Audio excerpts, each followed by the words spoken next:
Welcome to the Family Features Podcast. My name is Dr. Corey Gilbert, and this is part 2, looking at this book, Gender Ideology, What Do Christians Need to Know? In this section, we're going to look at the history. Where did the gender theory come from? And so join me, and again, this is from this book, Gender Ideology by Shannon James. I highly recommend purchasing this, and look forward to blessing you with knowledge that helps you understand where we're at today. So join me now. So where did gender theory come from? Here's where it gets into history. Now we're going to look at a lot of really key players and why this is actually probably, if you aren't already nervous to this point, you need to get nervous as to some of the sources of this for you to think about. In 2017, a law was passed in California against care providers in case homes who use the wrong pronoun or name for residents who claim to have changed sex. Such care providers can be imprisoned, the care provider, for up to a year for the crime of misgendering. The state of California is enforcing its acceptance of gender theory and tolerating no dissent, and there is no scientific evidence. Gender theory pushes this further. You don't just have a right to live according to your sexual orientation regarding whom you desire to have sexual relations with. You also have the right to live in keeping with your deeply felt gender identity, whatever that is, and whether or not it is keeping with your biological sex. You claim the right to decide who you have sexual relations as. Challenging the reality of the male-female distinction is revolutionary. Convergence of the sexual revolution and the cultural revolution. Where's this from? What's the source? Where do we start here? Friedrich Nietzsche, 1844 to 1900s, when he lived, based on premise that God is dead. The logical outcome: there's no objective truth, there's no absolute morals. Demanded that repressive Christianity must give way to unlimited freedom. That's where we're at. That's what we want. So here are the 8 pioneers of the sexual revolution. Number 1, Karl Ulrichs, 1825 to 1895, German doctor and campaigner for homosexual rights, advanced the theory of a female soul in a man's body in order to argue the case that homosexuality was innate and should not be penalized. This was the beginning of the idea that biological sex could be divided from the gendered experience. Number 2, Sigmund Freud, 1856 to 1939, an Austrian neurologist and author, founder of psychoanalysis. He regarded religion as an illusion, a purely human construct. The idea of a god was a fairy story. Believed that human suffering was caused by religion. Humans are highly developed animals, and he regarded sexual desire in purely physical terms. He believed that children, from the earliest age, have sexual desires, and he rejected the notion of childish innocence. Family is the seedbed of neurosis and other disorders. It all comes from mom and dad. Freud's achievement, constructing a whole understanding of sexuality that was empty of moral criteria, which was the gateway to the sexual revolution that was now opened wide. Number 3, Magnus Hirschfeld, 1868 to 1935. He was the architect of the sexual revolution. Gay doctor and activists believed that every man and woman was a mixture of male and female characteristics, and devised a classification of gender variant individuals in 1910. He actually oversaw the first sex reassignment surgeries. Number 4, Alfred Kinsey, 1894 to 1956. He was a sex researcher addicted to sexual perversion, claimed that from infancy children were sexually active and should be encouraged to satisfy their desires. His experiments involved the abuse of infants and children. He aimed for the overthrow of all legislation which restricted sexual freedom. He normalized engaging in homosexual behavior, to use pornography, etc. For Kinsey, nothing was unnatural if people wanted to do it, including bestiality. Number 5 was Harry Benjamin, 1885 to 1986. In 1966, Kinsey's associate Harry Benjamin, so they worked together, they wrote the first textbook on transsexualism, argued that the logical outcome of accepting evolution was also accepting gender fluidity. So looked to a future where scientific and medical advances would make it possible to change a biological male into a woman with full capacity to reproduce as a woman. Very interesting. And here's a quote from Benjamin from 1966 book, The Transsexual Phenomenon. Darwin's theory has pointed up the identity of male and female origins.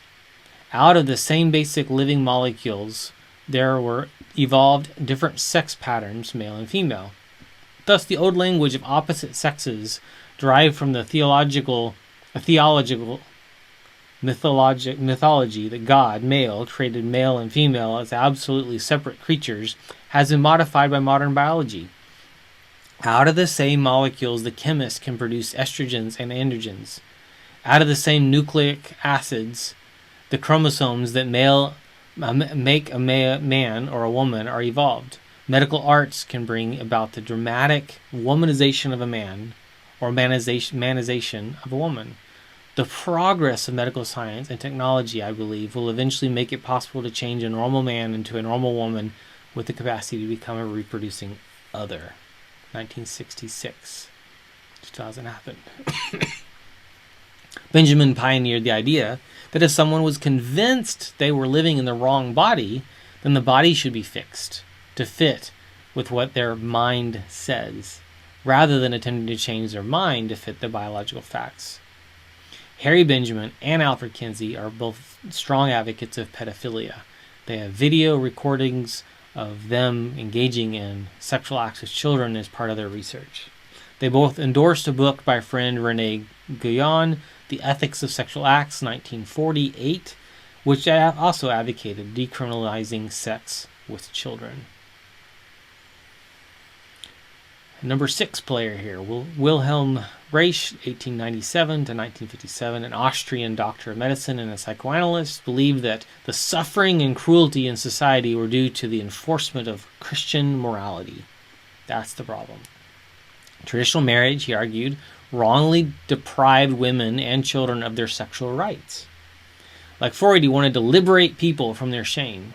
Also, like Freud, he promoted the idea that children should be able to engage in sexual activity. Sexual suppression in childhood, he said, led to unhappiness throughout life. Fascism arose because people had suffered sexual repression. Reich himself had suffered abuse as a child and inflicted sexual abuse on young patients. Heartbreaking. Number 7 player here, John Money, 1921 to 2006, psychiatry professor. Like Kinsey and Benjamin, Money campaigned for the freedom to change gender and the decriminalization of sex with children. Money was the co-founder of Johns Hopkins Gender Identity Clinic. In 1966, hit the headlines in America with a groundbreaking case of a man who'd become a woman. And 8. Robert Stroller, 1924 to 1991, argued that sex is biological, what we are born as, and gender is social, what we learn through socialization. In 1968, in his book Sex and Gender, he distinguished gender identity as a personal awareness of belonging to one sex and not the other, from gender role as a behavior one displays in society. That's a lot. So what about the evidence? 1970s, Dr. Meyer and Professor Paul McHugh at Johns Hopkins Gender Identity Clinic surveyed 50 transsexuals who had been treated there. Those that had undergone sex reassignment surgery were little improved in their psychological condition afterwards, contrary to what you hear in the media. And he concluded Hopkins was fundamentally cooperating with a mental illness. We psychiatrists, I thought, would do better to concentrate on trying to fix their minds and not their genitals. Wow. Eventually, those suffering gender confusion have been claimed as being the most oppressed of the victim class, another new piece of this, by representatives of another powerful revolution, a cultural revolution sometimes described as cultural Marxism, sometimes referred to as critical theory. And here's where all this ties into critical theory. Really, really important. These pioneers of the Cultural Revolution, one of the most destructive and evil movements in history, was unleashed when Karl Marx demanded the abolition of private property in the name of liberating the world's poor. Communist regimes around the world were responsible for the deaths of 110 million people from 1900 to 1987. Economic Marxism may have been discredited, but the narrative of oppression has been carried over into a powerful force.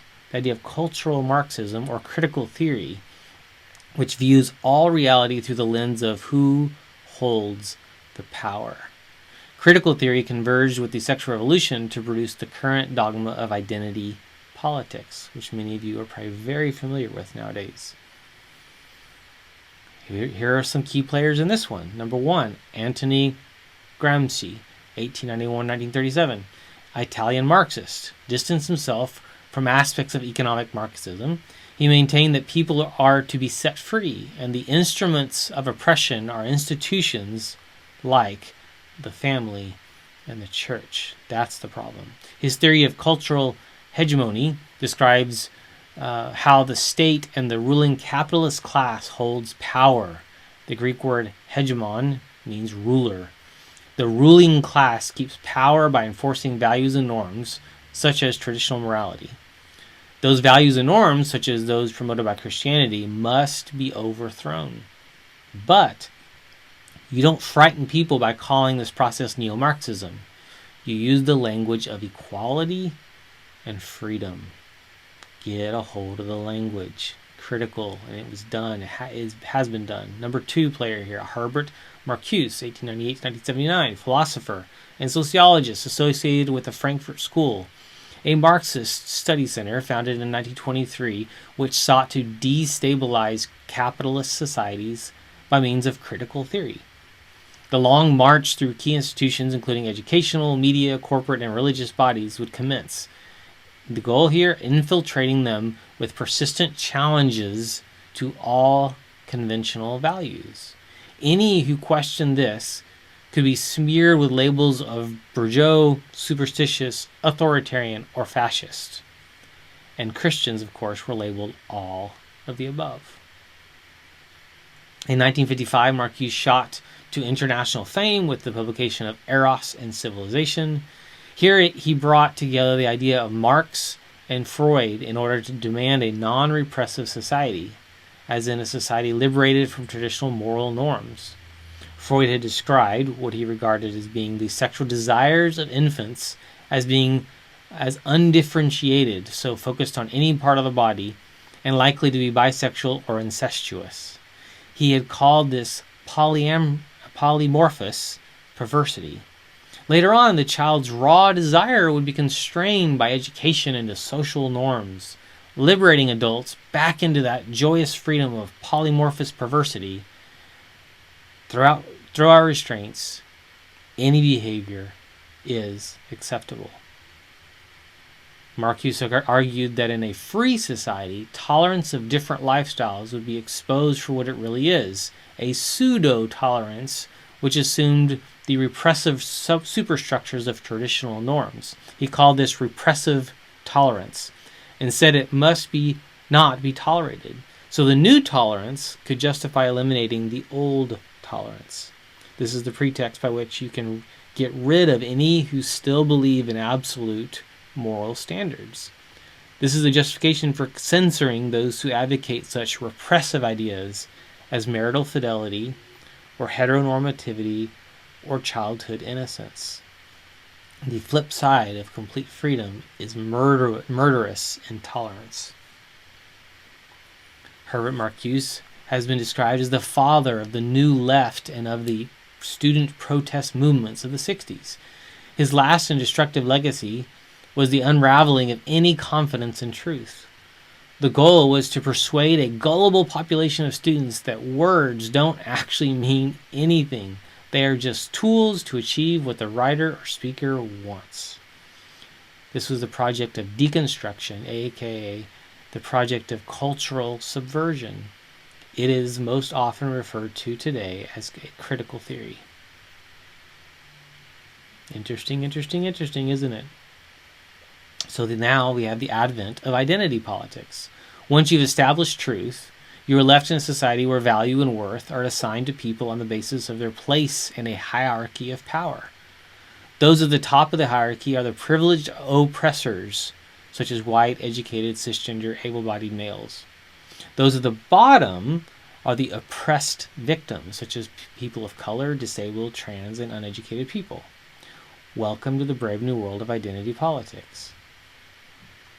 In this inverted universe, those at the top are stripped of their right to make any comment on the position of those at the bottom. The trump card is played when you invoke intersectionality to show how someone can suffer layers of oppression. If someone is marginalized due to multiple factors, racism, sexism, homophobia, transphobia, and so on, then their victim status is assured. Those who are enlightened about the plight of the victim class or classes are sometimes described as woke or aware. Those classified as being without privilege or as being victims can claim at any time to have been offended, distressed, or insulted, no matter whether there's any objective ground for their claim. It is their perception that matters. Such feelings are subjective, but they cannot be challenged.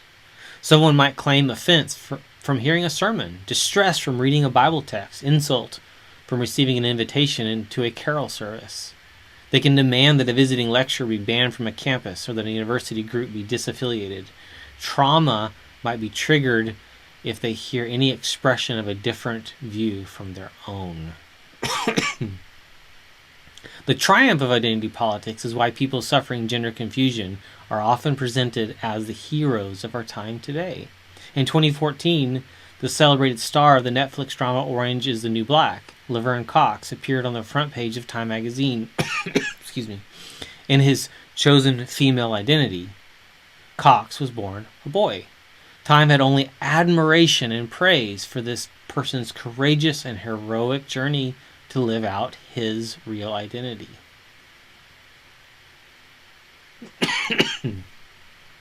The convergence of identity politics, radical feminism, and queer theory. So the first wave of feminism had focused on campaigning for equal rights for women. During the 60s, some second wave or radical feminists argued that to maintain any gender distinctions propped up the edifice of oppressive patriarchy.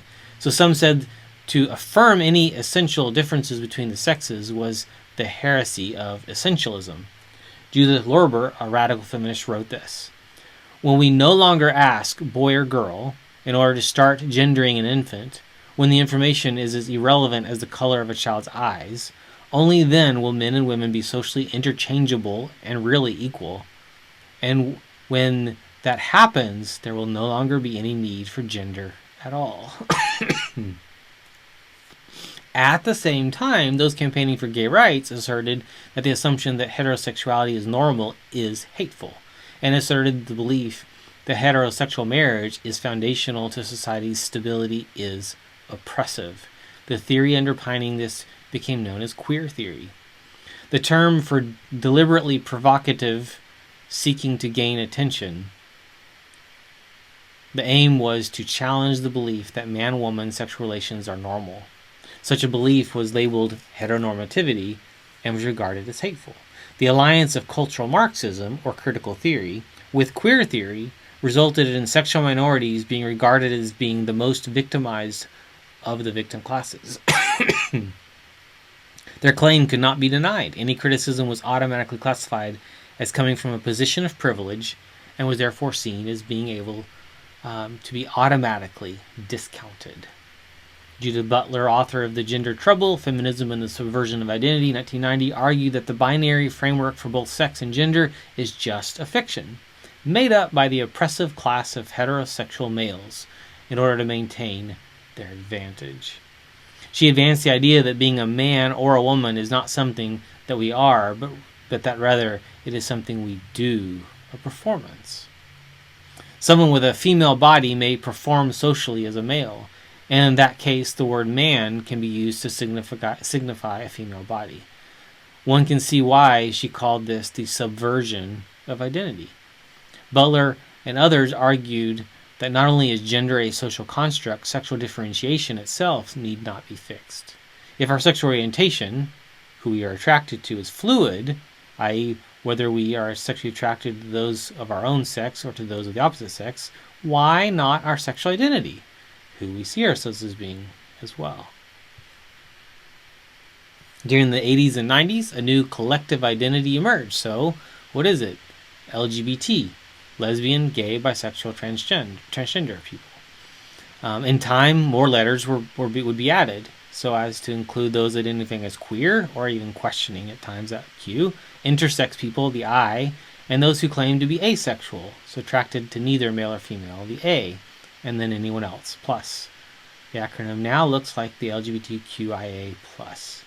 Queer theory takes the moral high ground. It is thought to be abusive to assign people to one sex.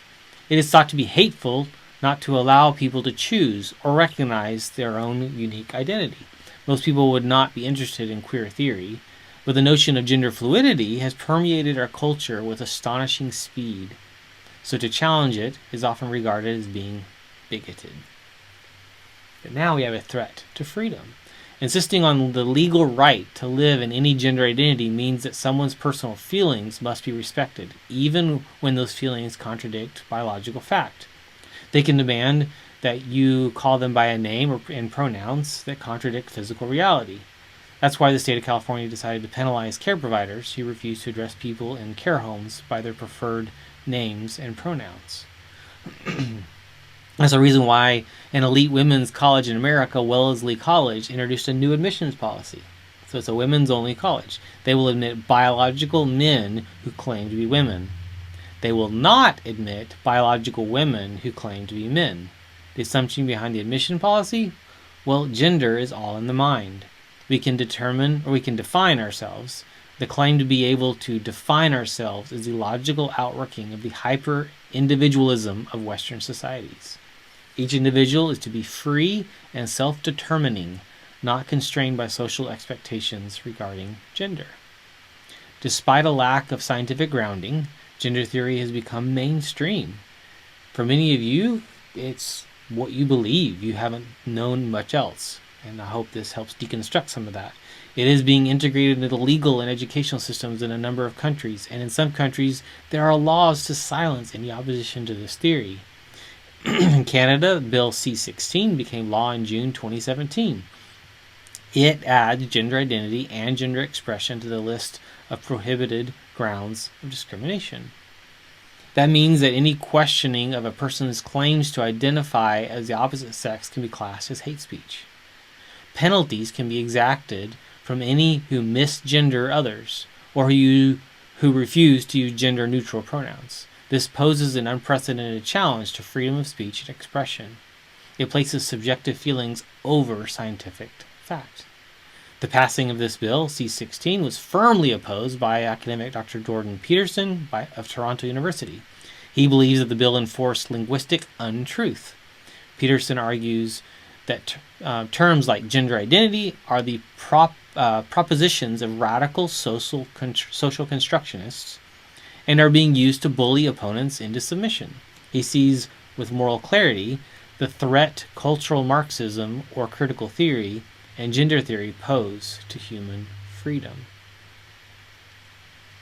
All of this poses a direct challenge to religious freedom. It threatens to silence churches and parents who seek to teach biblical truth that male and female, He created them. Oh, that is heavy. That is a lot to think about. Bless you as you process this. It is not fun. This is heartbreaking, actually. And I pray that you and your family will actually continue to study and actually really make sure you found and ground your life in God's Word and in a biblical view of gender and sexuality. Bless you.